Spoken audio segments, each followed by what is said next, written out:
denke ich, wir machen noch einmal vielleicht den gelben hier ein bisschen höher und bringen die noch einmal.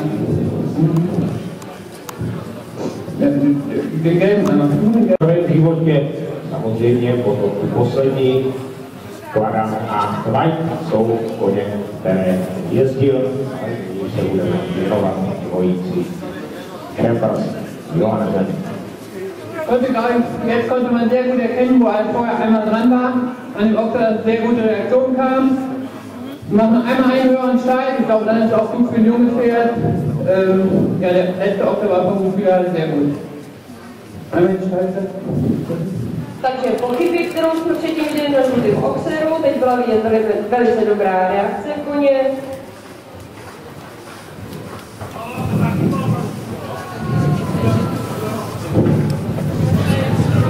Nyní Johannes s tímto mladým koněm zakončí na kolmém skoku.